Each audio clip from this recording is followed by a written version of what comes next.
Еще несколько семей смогли улучшить свои жилищные условия благодаря деятельности фонда «Солидарность». На этот раз помощь пришла к Ужаховым в Дачное и Хадзеевым в селение Зязиков-Юрт. В целом, за 2 года существования эта благотворительная организация при содействии работающего населения республики взяли под опеку 150 семей. Репортаж Светланы Томовой. В семье Хадзеевых 6 малолетних детей, а глава семейства – инвалид 2-й группы. Они уже много лет скитаются по съемным квартирам, меняя одну на другую. Вот и сейчас семья живет вот в этом, если так можно его назвать, доме. Да и то арендодатели попросили съехать. От отчаяния Фатима Хадзеева обратилась за помощью в фонд «Солидарность». После того, как комиссия осмотрела их нынешнее жилье, было принято решение помочь семье незамедлительно. На выделенный властями Малгобекского района участок в Зязиков-Юрте фонд поставил для Хадзеевых щитовой дом. В нем всего 3 комнаты. Жилье, конечно, временное, но в любом случае условия намного комфортнее, чем в арендуемом жилище. А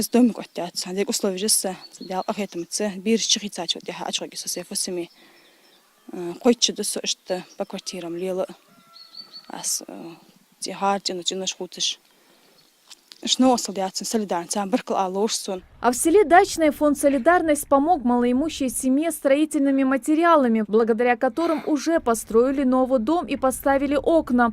В нем всего 5 комнат, и для семьи из 8 человек, которая проживает в 2 комнатах в общежитии Магаса, объясняет Хава Ужахова, это большой уют. Хава признается, своими силами этот дом они бы никогда не смогли построить. Но год ожидания на попечение у фонда «Солидарность» не прошел зря. Они быстро откликнулись на наш отзыв.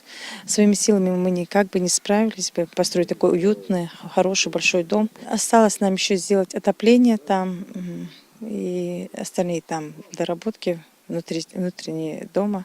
Да, своими силами мы постараемся как-то это все сделать. На учете у фонда «Солидарность» состоит свыше 1500 семей. Но в первую очередь помощь оказывают тем, кто в ней остро нуждается. И удается это сделать за счет средств неравнодушных жителей республики. Сейчас у нас зарегистрировано 1500 семей. Вот, по списку, по очереди мы уезжаем к ним, смотрим, анализируем. Потом в направлении фонда поднимается вопрос конкретных семей. Вот, и по решению управления фонда помогаем. Это иногда бывают строительные материалы, иногда щитовые дома. Если человек сделал фундамент, то мы помогаем им дальше стены сделать, кровлю сделать. И если и так есть, потом отопление, окна. Частично помогаем людям. Очень часто, признается исполнительный директор фонда, за помощью к ним приходят люди, которым она вовсе и не нужна. Таких в фонде, естественно, отсеивают, однако на это уходит много времени, которое можно было бы потратить на тех, кто действительно нуждается в помощи. Светлана Томова, Магомед Дидигов, Новости 24.